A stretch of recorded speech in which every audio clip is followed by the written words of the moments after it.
Halo, selamat datang kembali di sesi eksplorasi kita. Hari ini kita mau bedah bab 17 dari The Culture Code nih, yang isinya praktis banget. Fokusnya ke ide-ide aksi buat membangun pilar ketiga, tujuan bersama. Pas banget kelanjutan dari obrolan kita soal rasa aman dan kerentanan kemarin ya. Betul, jadi setelah fondasinya ada, gimana kita ngasih arah yang jelas gitu ya? Yap. Jadi, misi kita sekarang gali langkah-langkah konkret yang bisa langsung Anda pikirin atau mungkin coba terapin buat kuatin arah di kelompok Anda. Oke, siap? Mari kita mulai. Siap!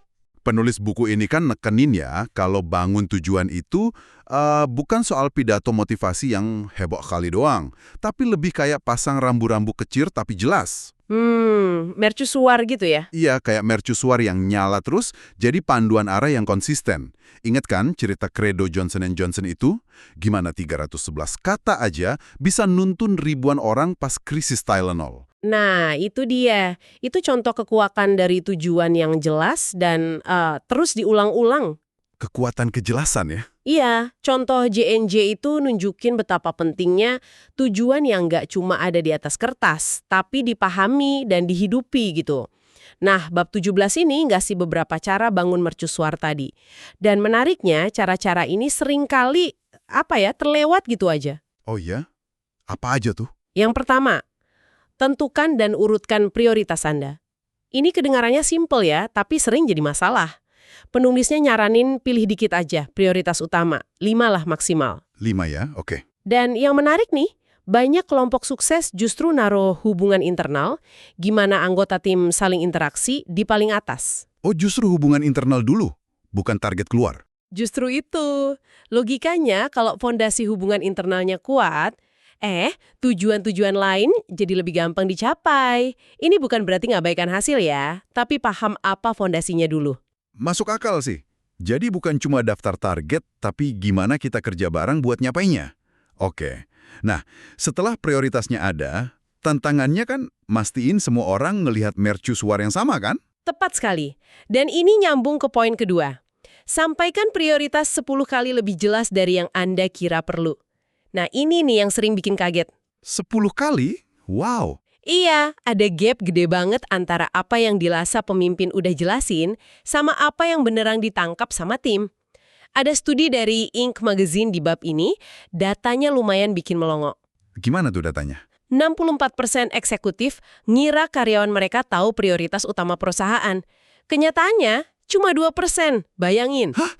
2%? Itu jauh banget bedanya. Kayak ngomong di frekuensi beda ya? Banget. Makanya solusinya ya pengulangan tanpa henti. Ulangi terus. Jadi gimana caranya? Ya tulis di dinding, sebutin pas rapat, masukin ke obrolan sehari-hari, sampai prioritas itu kayak oksigen lah buat tim. Jadi bagian dari napas tim gitu ya? Betul.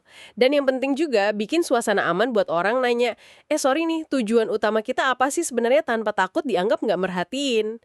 Kejelasan itu harus dua arah soalnya. Oke. Prioritas jelas, komunikasi super intensif. Tapi gimana cara kita ngejar tujuannya? Sama aja pendekatannya buat semua tujuan. Nah, itu dia poin ketiga. Bedakan antara tujuan keahlian, proficiency, dan tujuan kreativitas. Penulis ngingetin nih, cara kita ngarahin tim itu mesti disesuaikan sama jenis tujuannya. Oke, beda ya? Beda. Kalau buat keahlian ini tuh kayak ngelakuin tugas yang sama, berulang-ulang, tapi harus presisi tinggi, andal, pendekatannya lebih terstruktur. Contohnya? Fokusnya ke model yang jelas, sempurnanya tuh kayak apa, terus latihan berulang, umpan balik cepat, aturan praktis kayak jika X lakukan Y, dan terus tekenin dasar-dasarnya. Kayak ngebangun memori otot gitu. Kayak tim pit stop F1 mungkin ya? Presisi, cepet, diulang terus. Nah, bisa jadi contoh bagus tuh. Sebaliknya, buat kreativitas, ini kan buat ngasilin sesuatu yang baru, solusi inovatif, pendekatannya beda banget. Gimana tuh kalau kreativitas? Di sini fokusnya justru memberdayakan, kasih dukungan, sumber daya, kebebasan buat eksperimen. Kita jadi kayak pelindung yang bikin tim berani ambil resiko tanpa takut gagal banget. Oh, Ibaratnya kayak ngerawat taman lah, biar ide baru bisa tumbuh subur. Kan nggak bisa kita maksain bunga mekar dengan narik kelopaknya gitu kan? Bener banget. Perbedaan penting nih. Jadi kita mesti sadar, ini kita lagi bangun otot atau ngerawat taman. Tergantung situasi ya. Menarik, ada lagi ide aksi lainnya? Ada satu lagi yang kuat banget, yaitu keempat. Fokus pada perilaku penentu standar, bar setting behaviors. Perilaku penentu standar, apa tuh maksudnya? Ini tentang nemuin satu atau dua perilaku spesifik. Mungkin kelihatannya kecil, tapi secara simbolis itu nunjukin standar tertinggi atau identitas inti kelompok. Terus perilaku itu yang disorot. Contohnya gimana? Biar kebayang. Contoh di buku itu tim hoki Quinnipiac dengan 40-for-40 back-checking. Itu aturan mainnya tiap pemain harus mati-matian balik ke pertahanan selama 40 detik penuh pas di lapangan.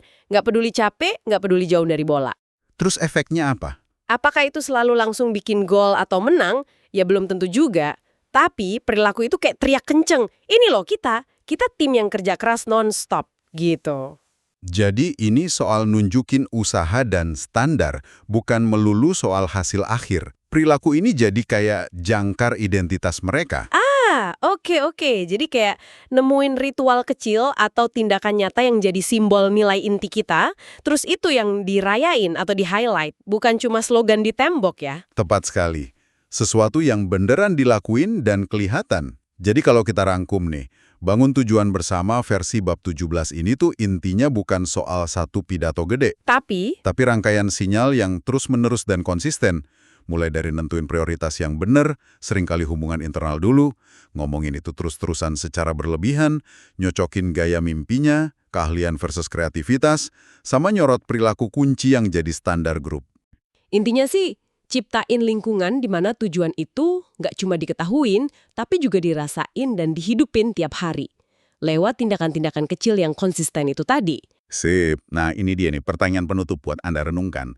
Dari semua ide aksi tadi, coba pikirin, satu perilaku spesifik, apa sekecil apapun itu, yang bisa Anda mulai soroti atau mungkin terapkan besok di lingkungan Anda, buat bantu perjelas atau perkuat tujuan bersama itu. Pertanyaan bagus tuh. Bisa di tim kerja, komunitas, atau bahkan skala yang lebih kecil lagi. Ya, sesuatu buat Anda eksplorasi lebih lanjut lah ya. Sampai jumpa di pembahasan kita berikutnya.